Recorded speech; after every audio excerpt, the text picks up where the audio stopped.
So நம்ம இந்த கதையை கேட்ட உடனே எனக்கு தோணுச்சு, இது எதுவுமே எந்த ஒரு எல்லா மக்களையும் போய் சேரக்கூடிய ஒரு கதை. குறிப்பாக ஒரு கடலோடிகளுடைய வாழ்வியலை கடலோடிகள் மட்டுமல்லாது ஒரு நெய்தல் நிலத்தை மிக அழகாக அந்த கதையை சொல்லியிருந்தாங்க. நாங்கள் இந்த உதவி இயக்குநர்களாக வேலை செய்து கொண்டு இருக்கிற காலத்தில் எழுதின கதை தான் அந்தோணி. ஒரு 45 நிமிஷம் ஒரு குறிப்பிட்ட பட்ஜெட்டில் யாழ்ப்பாணத்தில் பண்ணுவோம் என்று எழுதி அது பிறகு 1 மணித்தியாலம் 1.5 மணித்தியாலம் 1.5 மணித்தியாலம்ன்ற ஒரு டைமில் டியூரேஷனுக்கு ஏற்ற மாதிரி எழுதி வச்சிருந்த கதை தான் அது. நாங்கள் ஏதோ முதலாவது ஒரு பவுண்ட் அதை பண்ணினபடியாக அது தன்னைத்தானே தான் நீ பண்ணணுமன்றதை தெரிவு செய்த மாதிரி அது அமைஞ்சிட்டு நாம ஈஸியாக ஒரு படத்துக்குள்ளே கொண்டு வர முடியாது. என்ன அப்படியா ரொம்ப கஷ்டப்படுத்தவங்கள பிடிக்கணுமா, ஃபிக்ஸ் பண்ணணுமா, எப்படி? ஏங்க அதெல்லாம் பண்ணுவேன்னு தெரியல. நேரில் போல பேசுறாங்க. ராஜா சார் இல்லை ஆரம்பத்துலேயே பிளானே அதுதானா இல்லை அதுவா அமைஞ்சு வந்ததா? போகும்ன்ற உறுதியான முடிவு. அதுக்கு பிறகு இதை பற்றியும் யோசிக்கல. சரி போகிறோம், கேட்போம், நிற்போம், இல்லைன்னு சொன்னால் சரி இல்லை இப்போ ஓகேன்ற மாதிரி ஒரு ஹோப்பில் போயிட்டு கடலோர வீடு ஸ்டார்ட் ஆகிடுச்சு. டக் டக் டக்னு ஒரு 7-8 நாட்களுக்குள்ளே பேக்ரவுண்ட் ஸ்கோர் அந்த பாட்டு 5 பாடல்கள் அவரே தான் எழுதினவர். அது கூட சொல்லுவார், என்னுடைய எழுத்துக்கு ரொம்ப வேல்யூ இருக்குது, நான் எழுதினா பழிச்சிடும், அதனால் இதெல்லாம் எழுத மாட்டேன் நான். உங்களுக்கு நான் ப்ரப்போஸ் பண்ணி 1 வருஷம் 1 மாதம் 10 நாள் ஆச்சு. என்னோட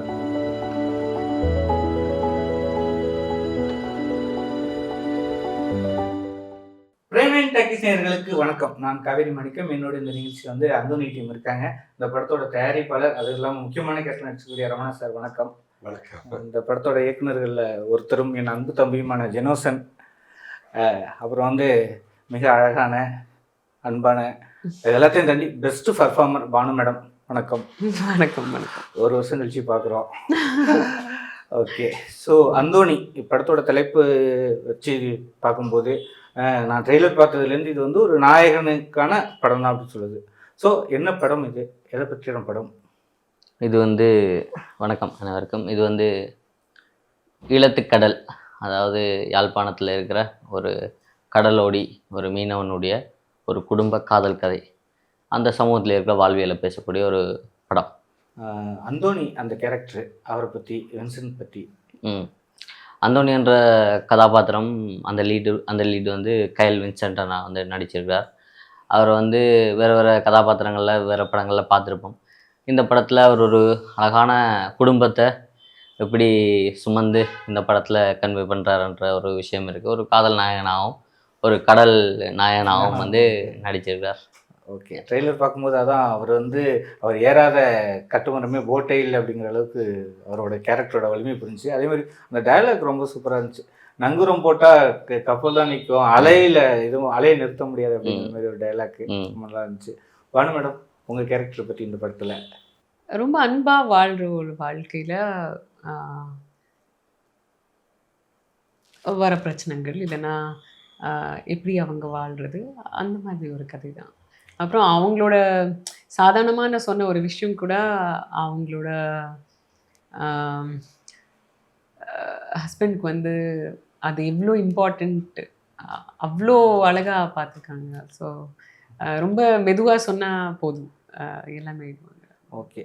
உங்களுக்காக இந்த கோயில் ஃபாதர் மட்டுமல்ல, அந்த புறாக்கள் மட்டுமல்ல, அதை விட முக்கியமாக நானும் இருக்கேன். ஓகே சார், இந்த படத்தோட ப்ரொடியூசர் அந்த ஃபஸ்ட்டு இந்த கதையை 2 பேரும் உங்கள்கிட்ட கொண்டு சொல்லும்போது ஃபஸ்ட்டு உங்களுக்கு என்ன சார் தோணுச்சு?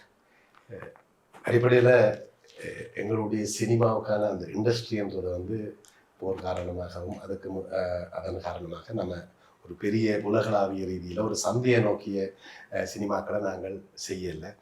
அப்படி செய்திருந்தாலும் கூட பெரிய பெரிய படைப்புகள் நடக்கப்பட்டிருக்கு. ஆனால் ஒரு சந்தையை நோக்கி பயணப்படையில்ன்றது எங்களுக்கு ஒரு குறைபாடாகவே இருந்து கொண்டு வந்தது, மன அழுத்தம் இருந்து கொண்டு இருந்தது. ஸோ நம்ம இந்த கதையை கேட்ட உடனே எனக்கு தோணுச்சு, இது எதுவுமே எந்த ஒரு எல்லா மக்களையும் போய் சேரக்கூடிய ஒரு கதை. குறிப்பாக ஒரு கடலோடியினுடைய வாழ்வியலை இப்போ நாங்கள் கடல் சார்ந்த இடத்துலையும், அதாவது ஒரு தீவில் இருக்கிற மக்கள், அப்போ அந்த கடலோடியினுடைய வாழ்வியும் கண்டிப்பாக கடலோடிகள் மட்டுமல்லாது ஒரு நெய்தல் நிலத்தை மிக அழகாக அந்த கதையை சொல்லியிருந்தார்கள். இப்போ நான் யோசிக்கணும், சரி இது நல்ல படைப்பு தான், நாங்கள் இதிலிருந்து தொடங்குவோம், முயற்சி செய்து பார்ப்போம் அப்படின்னு சொல்லி போட்டு தான் இவங்களோட கதைச்சு பேசிட்டு வந்தேன். அப்போ அப்படி வர்றப்போ இதை வந்து நாங்கள் ப்ரொஃபஷனலாக செய்ய வேணும். சும்மா ஒரு ஒரு கோடி ரூபாயில் இலங்கை காசில் செய்துட்டு போகிறதெல்லாம் வாய்ப்பே இல்லை. அப்போ ஒரு கடலில் எடுக்கிறேன்னு சொன்னால் அது இவ்வளோ கஷ்டமான விஷயம். அப்போ இதுக்கு ஒரு ப்ரொடியூசர் கண்டிப்பாக தேவை. அப்புறம் என்னோட கேட்டுச்சுன்னா அப்போ நான் சரியென்னு சொல்லிட்டேன், ஏதோ ஒரு நம்பிக்கையில் சொல்லிட்டேன். ஆனால் எப்படி இந்த பிரபஞ்சம் ஒரு விஷயத்தை செய்ய தோண்டுமோ அதை சரியா எனக்கு என்னுடைய இன்வெஸ்டர்களையும் அனுப்பி எனக்கு என்னையும் அப்படியே தூக்கி பிடிச்சி இந்த இளம் இயக்குநர்களையும் அப்படியே தூக்கி பிடிச்சி இந்த படம் பார்த்த பிறகு ஈழத்தில் இப்படி ஒரு படைப்பு வந்திருக்கிறத வந்து உலகம் கண்டிப்பாக பேசும் என்ற நம்பிக்கை எனக்கு இருந்தது. அதனால தான் நிச்சயமா பேசு சார். ஏன் இந்த கதையை ஃபர்ஸ்ட் பண்ணணும்னு தோணுச்சு? இல்லை, இந்த கதை தான் பண்ணணுமெண்டு அணுகல தயாரிப்பாளர் அணுகும்போது. ஆக்சுவலாக நானும் சுகிர்தனும் 2 பேரும் இதை சேர்ந்து இயக்கியிருக்கோம். அவர் மழைக்கால இரவுகள் என்ற ஒரு குறும்படம் எடுத்திருந்தார். அந்த படம் வந்து அண்ணாதான் தயாரிப்பாளர். அந்த படம் சரி ஓகே பண்ணுங்கன்ற ஒரு நம்பிக்கையில் அவர் பண்ணினது.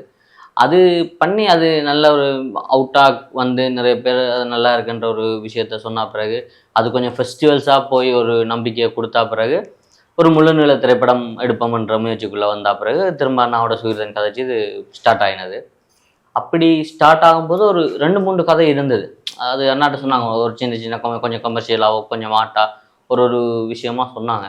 ஆனாலும் அண்ணாக்கு அந்தோணி கதை வந்து ஸ்பெஷலாக பிடிச்சிருந்தது. அதுக்கு பிறகுதான் சரி அந்தோணி செய்வோம்னு நாங்கள் வலிக்கிருந்தாங்க. ஆனால் அது அந்தோணி வந்து அது எப்படி தன்னை தேடிக்கொண்டு தான்டா, நாங்கள் இந்த உதவி இயக்குநர்களாக வேலை செய்து கொண்டு இருக்கிற காலத்தில் எழுதின கதை தான் அந்தோணி. ஒரு 45 நிமிஷம் ஒரு குறிப்பிட்ட பட்ஜெட்டில் யாழ்ப்பாணத்தில் பண்ணுவோம் என்று எழுதி அது பிறகு 1 மணித்தியாலம் 1.5 மணித்தியாலம் 1.5 மணித்தியாலம்ன்ற ஒரு டைமில் டியூரேஷனுக்கு ஏற்ற மாதிரி எழுதி வச்சிருந்த கதை தான் அது. நாங்கள் ஏதோ முதலாவது ஒரு பவுண்ட் அதை பண்ணினபடியாக அது தன்னைத்தானே தான் நீ பண்ணணுமன்றதை தெரிவு செய்த மாதிரி அது வந்து அமைஞ்சிட்டுது.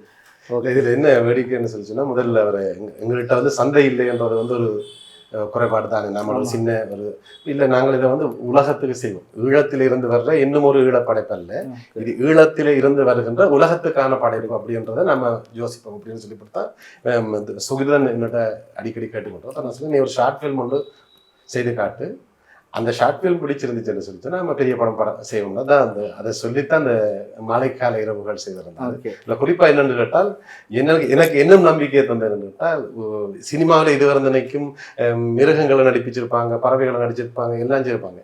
இங்கே அந்த படத்தில் 2 நண்டு நடிப்பிச்சிருப்பாங்க. ஒரு ஆண் நண்டு ஒரு பெண் நண்டு.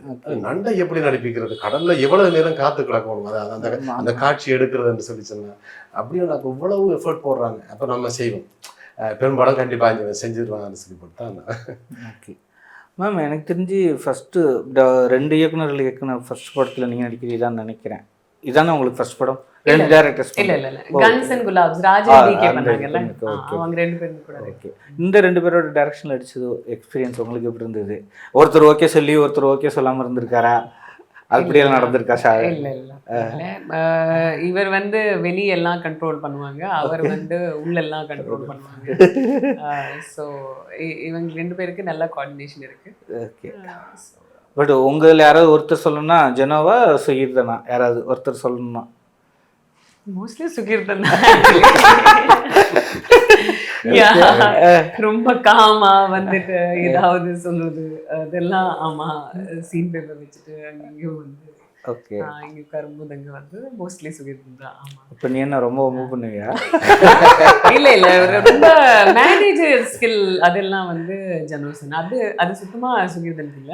அவங்க என்ன அப்படி ஆயிடுவாங்க. ஸோ அவங்களுக்கு கொஞ்சம் டென்ஷன் அது இவர் நல்லா மேனேஜ் பண்ணுவார். ஸோ அவங்க 2 பேருக்கு அந்த மாதிரி ஒரு கோஆர்டினேஷன் இருக்குது. அவங்கள விஷயம் நமக்கு கிடையாது. எப்படி என்னதான் கோஆர்டினேஷனோட போனாலும் ஏதாவது ஸ்பாட்டில் ஏதாவது சின்ன கான்ஃப்ளிக்ட் வரதுக்கு வாய்ப்பு இருந்துச்சு. அது மாதிரி ஏதாவது உங்கள் 2 பேருக்கு நடுவில் வந்துச்சா? எப்படி அதை மேனேஜ் பண்ணீங்க? எங்கள் 2 பேருக்கு நடுவுலையா? ஆமாம், வந்துச்சு. ஆக்சுவலாக மேக்கிங்கில் ஒரு நல்ல ஃப்ரீடம் இருக்கணும்ன்றது எனக்குமே அவருக்குமே கூட இருந்தது. ஏன்னா அங்கே மேக்கிங்காக தான் நிறைய விஷயங்கள் எதுவுமே நல்லா வர்றதில்லை. அதாவது கற்றுக்கிட்டு பண்ணணுமன்ற பொறுமை அங்கே நிறைய கலைஞர்களுக்கு இருக்கிறது இல்லை. எல்லாருக்குமே ஏதோ ஒரு அவசரம், ஏதோ ஒரு அது என்னென்னு புரியலை எனக்கு. அதனால் நாங்கள் பண்ணும்போது மேக்ஸிமம் ஃபுட்டேஜுக்கு வந்து எவ்வளோ டைம் கொடுத்து க்ரியேட் பண்ண முடியுமோ. ஏன்னா நாளைக்கு தமிழ்நாட்டில் கொண்டு வந்து போடும்போதோ வெளிநாட்டில் கொண்டு நம்ம படம் ரிலீஸ் பண்ணும்போதோ வந்து அட்லீஸ்ட் ப்ராப்பர் ஒரு மேக்கிங் அவுட்டாக இருக்கணும்ன்றதுனால நாங்கள் அதை மேனேஜ் பண்ண வெளிக்கிடும்போது இல்லை டைமு பட்ஜெட்டு கால் ஷீட்டு அந்த ப்ரொடக்ஷனால் என்னென்ன ஃபோர்ஸ் நமக்கு வருமோ அந்த ஃபோர்ஸ் கொஞ்சம் இருக்கும். அது டைரெக்டாக ப்ரொடியூசர்கிட்ட இருந்து இருக்காது ஷூட்டிங் டேஸில், பட் மேனேஜ்மெண்ட்டாக ப்ரொடக்ஷனில் இருந்து நமக்கு வரும். அது என்ன நானே தள்ளிக்கிறேன்னு வைங்க, அப்படி நானே தான் எனக்கு அதை பண்ணுவேன், நானே தான் அவனுக்கும் அதை பண்ணுவேன். அதனால 2 பேருக்குமே அது ஒரு கஷ்டமாக இருக்கும். அவனுக்கும் அந்த பெயின் புரியும், எனக்கும் அந்த பெயின் புரியும். ஆனாலும் அதையும் மேனேஜ் பண்ணணும் இதையும் மேனேஜ் பண்ணணும் பண்ணும்போது சம்டைம் ஒரு நாள் கோவிச்சுட்டு எங்கேயோ போயிட்டான். ஒரு 2-3 டேஸில் ஒரு மீட்டிங் நாங்கள் எல்லாருமே பேசிகிட்டு இருந்தோம். அப்போ நம்ம விக்கி அண்ணா வந்து அவர் தான் கோ ப்ரொடியூசர் ஒருத்தர். அவர் வந்து ஏதோ பேசிட்டார், இப்படிலாம் டைம் வேஸ்ட் பண்ணிட்டு இருக்கீங்க, டக்குன்னு போங்க. ஆனால் டக்குன்னுலாம் போக முடியாது, நீங்கள் டைம் கொடுங்க, ஒரு ஷார்ட்டை பார்த்து ஓகே பண்ணணும்னா டைம் கொடுங்க. இது முதல் படம் உங்களுக்கு, அது அவங்க 1000 படம், எனக்கு டைம் கொடுத்தே ஆகணும்ன்ட்டு நான் சொன்னேன். எல்லாம் சண்டை போயிட்டு ஏதோ ஒன்று வந்து சுகீர்தன் உன்னால தான், ஆமாம் சுகீர்தன் உன்னால தான் பிரச்சனைன்னு நான் பிடிச்சி கத்தி விட்டேன். கல்லாங்கி அப்படியே அழுகுறான், அப்படியே நடந்து போகிறான். நான் போகிறான்ட்டு நானும் பிடிச்சிங்க அப்படியே நிற்கிறேன். போயிட்டான், இருட்டிட்டுது, ஈவினிங் டைம். எங்கே போயிட்டான், தேர்றன் கடற்கரை அங்கே இங்கே அந்த கிரவுண்டு எங்கேயுமே இல்லை. அந்த கோயில், அதுக்கப்புறம் பக்கத்து வீடு, அந்த வீடு, இந்த வீடுன்ட்டு ஒரு 4-5 பேர் தேடுறான். ஃபோன் ஆயிடுச்சா, ஃபோன் ஆஃப். ஒரு 8-9 மணிக்கு பிறகு அவன் அக்கா விட்டு போய் டீ குடிச்சிட்டு அங்கேயே படுத்துட்டு எல்லாமே பாறான். ஏண்டா ரொம்ப அவையா இருக்கு, சரி யோசிக்காத, இப்படி தான் ஏதாவது பண்ணுவோம்பான்ட்டு அது நமக்குள்ளேயே நம்ம கிரியேட் பண்ணிக்கிற ஒரு பார்டர் மாதிரி. ஏன்னா டைமும் அதிகமாகக்கூடாது, ஷூட்டிங் டேஸும் ரொம்ப நம்ம கைக்குள்ளே இல்லாமல் தப்பாக எடுத்து அப்படி போயிடக்கூடாது. எடுக்கிறது கரெக்டாக இருக்கான்னு பார்க்கணும் முதல் படம்ன்றபடியாக. அதே நேரம் மேக்கிங் நம்ம நினைக்கிற மாதிரி மேக்ஸிமம் என்ன பண்ணுறோம்ன்றதையும் மேனேஜ் பண்ண வேண்டிய ஒரு சூழ்நிலையால் சின்ன சின்ன விஷயங்கள் எனக்கு அவனுக்கும் ஒன்று இருக்கும். பட் படத்துக்காக தானே எல்லாம், அதனால் கொஞ்சம் மேனேஜ் பண்ணிப்போம். ஓகே மேடம், இது வந்து நெய்தல் நில வாழ்வியல் பேசுகிற படம். உங்களுக்கும் கடலுக்கும் இதற்கு முன்னாடி பெரிய தொடர்புண்டா? உங்களுக்கு எப்படி கடல் எந்த அளவுக்கு பிடிக்கும்? நான் பாம்பேலேயே இருக்கேன், ஸோ கடல் இருக்குங்க. கடல் இருக்கு. சென்னை அடிக்கடி வருவேன், இங்கே கூட கடல் இருக்கு. ஓகே. ஆனால் நான் வளர்ந்த ஸ்டேட்டில் வந்து கடல் இல்லை, ராய்ப்பூரில் சத்தீஸ்கரில் வந்து. ஓகே. ஸோ அங்கே கடல் இல்லை. ஆனால் வாட்டர் பாடிஸ்னால் ரொம்ப காமாக இருக்கும். Actually Sukeerthan first day set மேலே ஒரு நல்ல விஷயம் சொன்னாங்க, அந்த கேரக்டர் பற்றியும். வந்து கடலில் நம்ம சாதாரணமாக போகும்போதே இவ்வளோ சாந்தமாக ஃபீல் பண்ணுறோம், அவ்வளோ அமைதி வரும் கொஞ்ச நேரம் தான். அவங்க வந்து ஒரு 10-15 வருஷம் வந்து கடல் பக்கத்துலேயே ஒரு வீடு வச்சுட்டு வாழ்கிறாங்கன்னா எவ்வளோ அமைதி, எவ்வளோ சாந்தம் உள்ளுக்குள்ளே வரும். அந்த மாதிரி அது ஒரு கேரக்டர் ட்ரேட் ஆயிடுச்சு. ஸோ அது ஒரு பயங்கரமான விஷயம். அப்புறம் ஷூட் பண்ண இடம், அந்த வீடு, என்னோட வீடு, அதெல்லாம் வந்து அங்கேருந்து கடல் அப்படி பார்க்கும்போது தெரியும். ஸோ அது அவ்வளோ நல்ல வீடு. அது வந்து நாங்கள் வாங்கலாமே அந்த மாதிரி ஒரு ப்ரொபோசல் பண்ணி விட்டோம். ஆமாம், ஆனால் இன்னும் வாங்கல. மேம் கேட்டிருக்காங்க அந்த வீடை எனக்கு வாங்கி கொடுங்கடா. ஆமாம், ஜெயிச்சிட்டு வாங்கி தரேன். ஆமாம், உண்மையாகவே அந்த வீடு வந்து ஆமாம் இது எவ்வளோ காசுடா, எவ்வளோ நல்லா இருக்குதே, வாங்கிக்கலாமே, அந்த மாதிரி வாங்க முடியும்னா வாங்கிக்கலாம். ஆக்சுவலி அப்படி ஒரு பிளான் இருக்கு. ஓகே, வாங்கினதுக்கப்புறம் சொல்லுங்கள், நாங்களும் விசிட் பண்ணுறோம். ஆமாம், அதுக்கப்புறம் இன்டர்வியூஸ் எல்லாம் அங்கே பண்ணுவோம், அங்கே வச்சுக்கலாம். ஓகே, நல்லா இருக்கும் மேம். அப்படியே அந்த கடல் ஓரத்தில் அந்த போட்டில் உட்காந்துட்டு அப்படியே பண்ணால் பார்க்கறதுக்கு. அது வந்து ஒரு பயங்கரமான நேச்சர் கொடுத்த ரிசார்ட். அது உங்களுக்கு இப்போ வந்து பேசும்போது அப்படி இருக்கு, அது நீங்கள் படம் பார்க்கும்போது உங்களுக்கே தெரியும். இப்படியே நடந்து போகும்போது கொஞ்சம் அப்படியே ஒரு 50 மீட்டர்ஸ், 50 ரொம்ப ஜாஸ்தி, அது 20 மீட்டர்ஸ்லேயே வீடு வரும். அங்கங்கே கடலில் அப்படியே பயங்கரமாக இருப்பாங்க. ஏன் இவங்க பர்டிகுலராக வேணுங்கிற அந்த செலெக்ஷன்? கதையை எழுதும்போதே யாராவது தோணியிருக்கலாம், இல்லை நம்ம இப்போ டெவலப் பண்ணும்போது அந்த ஆர்டிஸ்ட் வந்துருக்கலாம். அந்த ஆர்டிஸ்ட் செலெக்ஷன், ஆர்டிஸ்ட் வந்து ஹீரோவாக இப்போ கொஞ்சம் பேர் யோசிச்சு சில விஷயங்கள் சிலருக்கு கதை சொன்னோம். அதுக்கு பிறகு வின்சென்ட்னால போய் உட்காந்துச்சு. அப்புறமா அவரை கூப்பிட்டு ட்ரெயின் பண்ணி கொஞ்சம் அந்த ஒர்க்கெல்லாம் பண்ணி கடற்கெல்லாம் கூப்பிட்டு போய் வந்து பிறகு 2-3 டெஸ்ட் ஷூட் பண்ணி பார்த்து கரெக்டாக பார்த்தோம். அவருக்கு அது கரெக்டாகவே உட்காந்துச்சு அந்த கேரக்டராக. அதுக்கப்புறம் தான் சரி, அவர் இண்டஸ்ட்ரியில் முக்கியமாக கயல் படத்துக்கு பிறகு நிறைய படங்கள் பண்ணிகிட்டு இருந்தவர். அவரை வச்சு நம்ம ஒரு லீடாக ஒன்று பண்ணலாம் என்ற ஒரு முயற்சி தான் அது. அடுத்து வந்து மேம் வந்து அது நளினி என்ற கதாபாத்திரம் வந்து சுகீர்தன் அதை ரொம்ப செதுக்கி எழுதிட்டார். ஆனால் அவர் வந்து இவ தான் ஹீரோயின்ன்றது யாரையுமே ஃபைனல் பண்ணே இல்லை. ஓகே, அந்த மாதிரி இருக்கும்போது நான் வால் ரொம்ப பார்த்து எனக்கு ரொம்ப பிடிச்ச படம் மேமோடது. சரி, அதுக்கப்புறமா நான் மேமோட ஒரு கொஞ்சம் வேரியேஷன் அதுக்கேற்ற மாதிரி அந்த கேரக்டருக்கு ஏற்ற மாதிரி ஃபேஸ் இருக்கக்கூடிய மாதிரி சில ஆங்கிள்ஸோட கொஞ்சம் ஃபோட்டோஸ் நான் போயிட்டு பிரிண்ட் போட்டு ஒரு 5 ஃபோட்டோ கொண்டு வந்து கொடுத்தேன். மேம் ஈஸியாக ஒரு படத்துக்குள்ளே கொண்டு வர முடியாது, அது ஒரு பெரிய ப்ராசஸ் அது. ஸோ அவங்களுமே அது சொல்லி ஒரு ப்ராஜெக்ட் தர மாட்டேங்க. இல்லை என்கிட்ட கேட்டாங்க, அவங்கெல்லாம் நடிக்க மாட்டாங்களே, நீங்க எப்படி அவங்கள நடிக்க வச்சிங்க? என்னட்டு இல்லை சுகிதான்ட்டானே இங்க இருந்து ஒரு டைரக்டர் பேசிட்டு இருந்தார் போல. அப்படியா சார், ஓகே சார். அவன் ஏதோ பதில் சொன்னான். இன்னமும் அப்படியா ரொம்ப கஷ்டப்படுத்தவங்கள பிடிக்கணுமா, ஃபிக்ஸ் பண்ணணுமா, எப்படி? ஏங்க அதெல்லாம் பண்ணுவேன்னு தெரியல. மேடையில போல எப்படி பேசுறாங்க எங்கேயாவது எல்லா டைரக்டர்ஸ் கூட அப்படி சொல்றாங்க. அப்படி இல்லை, மேபி நான் அப்பப்போ மறந்துடுவேன் கூட. அது கூட ஒரு பெரிய பிரச்சனை தான். சில டைம்ஸ் வந்து நான் மறக்கலாம்னா கண்டிப்பா அந்த படம் நான் பண்ணிடுவேன். ஏன்னா இதை என்னால மறக்க முடியலன்னா கண்டிப்பா இந்த படத்துல ஏதாவது இருக்கு, அந்த மாதிரி ஒரு ஃபீலிங் இருக்குல்ல. இல்லை அந்த கிரியேட்டர் நமக்கு பயங்கரமா பிடிக்கும், இல்லைன்னா அந்த டைரக்டர் நமக்கு பயங்கரமா பிடிக்கும், அந்த மாதிரினா அது ஒரு ஆடட் ப்ரிஃபரன்ஸ். இந்த சினிமால வந்து அந்த மாதிரி எதுவுமே தெரியாது.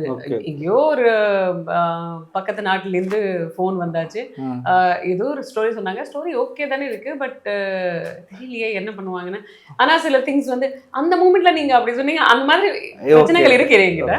அது நான் கண்டிப்பா அக்செப்ட் பண்றேன்.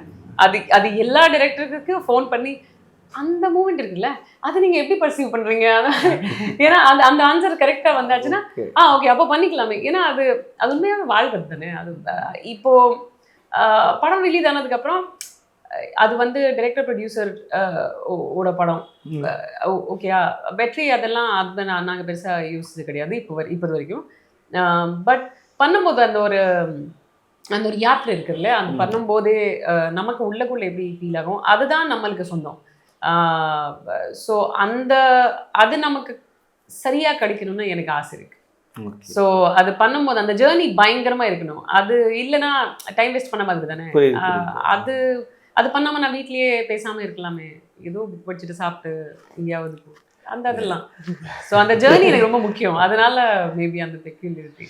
ராஜா சார் பிளானே அதுதானா, இல்லை ஆரம்பத்துலேயும் பிளானே அதுதானா, இல்லை அதுவா அமைஞ்சு வந்ததா? பிளானேனா ஆமாம், அதான் பிளான் இல்லை. ஆக்சுவலாக அது அவரை நோக்கி போகணுமென்ற ஒரு ஆசை இருந்தது. அது என்ன பண்ணாங்க, சும்மா ஒரு நாள் பேசிட்டு இருக்கும்போது ஒரு கன்ஃபர்மேஷன் பண்ணிட்டு ஒரு போஸ்டர் பண்ணினாங்க. பண்ணிட்டு அப்படியே ராஜா சார்னு போட்டுட்டோம். அதுக்கு பிறகு நிறைய ஸ்ட்ரகிள்ஸ் இருந்தது. அதுக்கு பிறகு தயாரிப்பாளர் வந்து அண்ணா வந்து இல்லை, நாங்கள் வந்து இசைஞானியை தேடித்தான் போகணுமென்ற ஒரு உறுதியாக இருந்தவர். ஏன்னா எங்களுக்கு கொஞ்சம் நிறைய ஸ்ட்ரகிள்ஸ் இருந்து கொஞ்சம் நிறைய பிரச்சனைலாம் இருந்தது. அண்ணா இல்லைண்ணா ரொம்ப ஒரு மாதிரி போகிறதே ஒரு பெரிய பஞ்சாயத்தாக இருக்குது, இதெல்லாம் சொல்கிறாங்க என்னன்னா, இல்லை நான் போவோம். அந்த ஹோப் அவர் தான் அந்த லாஸ்ட் டிசிஷன் வந்து போவோம்ன்ற உறுதியான முடிவு. அதுக்கு பிறகு இதை பற்றியும் யோசிக்கல. சரி போகிறோம், கேட்போம், நிற்போம், இல்லைன்னு சொன்னால் சரி இல்லை இப்போ ஓகேன்ற மாதிரி ஒரு ஹோப்பில் போயிட்டு ஃபஸ்ட்டு அந்த பார்த்த மொமெண்ட் எப்படி இருந்துச்சு? எப்படி அது தெரியும், அதனால அந்த கேள்வி கேட்குறேன். நான் அது கேட்டவங்க ஃப்ரெண்ட்ஸு எல்லாம் அம்மா அப்பா எல்லாம் அப்பப்போ கேட்பாங்க வீட்டை போனாலும். நான் அதை உண்மையாக எனக்கு அது ஞாபகம் வச்சிருக்க கூடாதுன்னு நினைக்கிறேன். எனக்கு அது ரொம்ப வேல்யூபிளான மூமெண்ட். அதை ஞாபகம் வச்சிருக்கிறதா இருந்தால் அது எப்படி இன்னும் வேல்யூபிளாக வச்சிருக்கேன்னு எனக்கு தெரியல. அது ஒரு நான் அதுலேருந்து இன்னுமே வெளியில் வரையில. இன்னைக்கு காலையில் கூட போனாங்க அந்த ஆஃபீஸுக்கு, எனக்கு பட்டானே இருக்குது. இவங்க கேட்குறாங்க ஏது பதறீங்க? அது அப்படிதான், நீங்கள் போங்க பாருங்க வாங்க, எதுக்கு கேட்குறீங்க நீங்கள்? அந்த மாதிரி அது ஒரு பதட்டமான ஒரு கதை கேட்கல. அவர்னா படம் பண்ணிட்டீங்களா, சரி படத்தையே பார்த்தலாம், எதுக்கு கதை கேட்டுட்டு என்றார். அதுக்கு பிறகு ஒரு 4 நாளோ 5 நாள் அவர் சொன்னார் நான் கோயிலுக்கு போகிறோம், போயிட்டு வந்து படம் பார்க்குறேன்னு. நான் வெளியில் ஒரு 1/2 hour வெயிட் பண்ணிகிட்டே இருந்தோம். அப்போ அந்த டிரைவர் வந்து நீங்கள் கிளம்பலையானாரு. இல்லை சார் கோயிலுக்கு போகிறனாரு, போயிட்டு வந்து படம் பார்க்குறேன். யோ கோயிலுக்குன்னா அவர் நாளை மறுநாள் திருவண்ணாமலை போகிறாரு, போயிட்டு ஒரு கிழமை கழித்து வந்து படம் பார்ப்பார். ஓ அப்படியா, ஒரு கிழமை, சரி ஓகே சார். அப்போ இப்போ சார் 26க்கு மேலே வாங்கினாங்க. சரி சார் ஓகே சார்ன்ட்டு கிளம்பிட்டோம். அதுக்கப்புறமா வந்து ஒரு நல்ல நாள், இது விநாயகர் சதுர்த்தி ஏதோ ஒரு ஏதோ ஒரு நல்ல நாள், அன்னைக்கு தான் போனோம். யோ நல்ல நாளாக வந்திருக்கீங்க உட்காருங்க யானாரு. உட்காந்துட்டு படத்தை போடுங்கனாரு. படத்தை போட்டோம். ஃபர்ஸ்ட் ஆஃப் பார்த்துட்டு சில விஷயங்கள்லாம் கேட்டார், சிரித்தார். ஒரு சின்ன சீன்ஸ் எல்லாம் சூரியன்கிட்ட கேட்டார், இது என்ன, இது எதுக்கு இந்த சிச்சுவேஷன். அவருடைய பாடல்கள்லாம் நாங்கள் வந்து ரெஃபரன்ஸாக போட்டுட்டு போனாங்க. அதெல்லாம் பார்த்துட்டு இந்த மாதிரி சார் இந்த மாதிரி சார்னு பேசுகிறதுக்கான இதெல்லாம் கொடுத்தாங்க உட்காரத்தை வச்சு. அந்த மாதிரி அப்படியே ஸ்டார்ட் ஆயிடுச்சு டக்குன்னு ஒரு 7-8 நாட்களுக்குள்ளே பேக்ரவுண்ட் ஸ்கோர் அண்ட் பாட்டு 5 பாடல்கள் அவரே தான் எழுதினவர். அது கூட சொல்லுவார், என்னுடைய எழுத்துக்கு வந்து ரொம்ப வேல்யூ இருக்குது, நான் எழுதினா பழிச்சிடும், அதனால் இதெல்லாம் எழுத மாட்டேன், நான் உனக்கு இது வேணும்னா இப்படி எழுதுறேன், அதெல்லாம் சொல்லுவார். ரொம்ப அருமையாக அந்த மாதிரி 5 பாட்டுமே சார் 5 பாட்டுமே சார் தான் எழுதினார். ஓகே, விஷுவல்ஸ் பார்க்க ரொம்ப சூப்பராக இருந்தது. கேமராமேன் பற்றி? கேமராமேன் வந்து ரிஷி செல்வம்னு சொல்லி யாழ்ப்பாணத்தில் இருக்கிற ஒரு அண்ணா பிரதர் தான் அவர் வந்து மணல் அண்டு ஏற்கனவே ஒரு படம் கேமரா பண்ணியிருக்காரு, அது ஒரு ஃபெஸ்டிவலுக்கு போன ஒரு படம். தென் அவர் வந்து ஏஷியன் ஃபிலிம் அகாடமி கொரியாவில் தான் கேமரா படித்தவர், நல்ல ஒரு சினிமாட்டோகிராஃபர், நிறைய ஒர்க் பண்ணியிருக்கார் சின்னதாக. பட் ஒரு ப்ராப்பர் படமாக அவர் இதில் தன்னுடைய திறமையை நல்ல வடிவாக காட்டியிருக்கிறார். சூரியதனம் அவரும் சேர்ந்து இன்னும் நிறைய இதுக்குள்ளே ஒர்க் பண்ணியிருக்காங்க, ஃப்ரேம் டு ஃப்ரேம் எல்லாமே நல்லா வரணும்னு சொல்லி அருமையாக வந்திருக்கு. ஓகே, தமிழ், சிங்களம், மலையாளம்னு 3 லாங்குவேஜ்லேயும் இந்த படம் ரிலீஸ் ஆகுது. ஸோ 3மே ஒன்றுக்கு ஒன்று ரொம்ப நெருக்கங்கிறதுனால உங்களுக்கு ரொம்ப ஈஸியாக இருந்ததா 3 லாங்குவேஜில் கொண்டு வர்றது? அது மட்டும் இல்லை, 3 மொழியில் நம்ம பண்ணணுங்கிறது வந்து எங்களுடைய விருப்பமாக இருக்கும். ஓகே, என்னென்னு கேட்டால், நம்ம ஒரு படைப்பை செய்யறப்போ நம்ம மக்களுக்குள்ள மட்டும் போகக்கூடாது, சகோதர இனமும் பார்க்க வேணும், மற்றவங்களும் பார்க்கணும். இப்போ அந்த அந்த அந்த அந்த தீவை சுற்றி இருக்கைக்குள்ள சிங்களம், தமிழ், அடுத்தது பக்கத்தில் மலையாளம், தமிழ்நாடு, அப்போ நம்ம ஒரு 3 மொழியிலையும் செய்துட்டோம்னு சொல்லிச்சுன்னா அதுக்குள்ள ஒரு ஒரு கேள்வி ஆகும் அந்த அந்த அந்த ஸ்டோரி. அப்போ அந்த 3 பேரும் பார்க்கட்டுமே அப்படின்னு சொல்லி போட்டு தான் நம்ம. மேடம், அடுத்து என்னென்ன ப்ராஜெக்ட்ஸ்? ஏன் தமிழில் வருஷத்துக்கு ஒரு படம்? இப்போ இந்த வருஷத்துக்கு இந்த படம். ஓகே, என்னோட ஹிந்தியில் படம் வருது, அது நான் ப்ரொடியூஸ் வேறு பண்ணேன். ஸோ அது ஆமாம், அது இப்போது பெர்லின் ஃபிலிம் ஃபெஸ்டிவல் இருக்குது, அந்த மாதிரி போயிட்டுருக்கேன். அப்புறம் இன்னொன்று பாலிவுட்டில் இன்னொன்று வெப் சீரிஸ் வருது சோனி லெவலில். ஓகே, ஸோ தமிழில் எப்போ படம் ப்ரொடியூஸ் பண்ண போகிறீங்க? அது ப்ரொடியூஸ் தெரியல. இன்னொன்று ஹிந்தி படம் மேபி இப்போது சைன் பண்ணுறேன், அது எனக்கு தெரியும், தவிர தெரியல. அடுத்து நான் தமிழ் படம் பண்ணுறதுக்கு தயார். ப்ளீஸ். டைரக்ஷன் பண்ணுற ஐடியா இருக்கா? இல்லை, கேள்வி. சரி, ஓகே. இப்போதான் டைரக்டர் கிட்ட நான் படம் பண்ணுறதுக்கு தயாருன்னு சொன்னேன். ஆக்டர் நீங்கள் வந்து டைரக்டராக சொன்ன எப்படி? இல்லை, நீங்களும் நல்ல பர்ஃபார்மர், அதே நீங்கள் மற்றவங்கள்ட்டையும் அந்த பர்ஃபார்மன்ஸ் வாங்கினீங்க, நீங்களும் கூட நடிச்சிங்கன்னா நல்லா இருக்குமே அப்படிங்கிறதுக்கா? இல்லை டைரக்ஷன் ரொம்ப மிகப்பெரிய ஜாப் என்ன, ஏன்னா எனக்கு ரைட்டிங் டைரக்ஷன் மேலே அவ்வளோ கௌரவம். More then acting, I think music direction, writing is the bigger art forms. உங்களுக்கு நான் ப்ரப்போஸ் பண்ணி 1 வருஷம் 1 மாதம் 10 நாள் ஆச்சு இன்னையோட. அதுவும் சும்மா இல்லை சார், லீலா பேலஸ் எவ்வளோ பெரிய ஹோட்டல், அங்கே ஒரு பெரிய ஹால் புக் பண்ணி வீடியோ ப்ரூஃப் இருக்குது. ஆமாம், ப்ரூஃப் இருக்குது. ஆமாம், நீங்கள் பண்ணீங்க ப்ரப்போஸ் டேட் எனக்கே கொடுத்துல இது அப்படி ஒன்று பண்ணாங்க.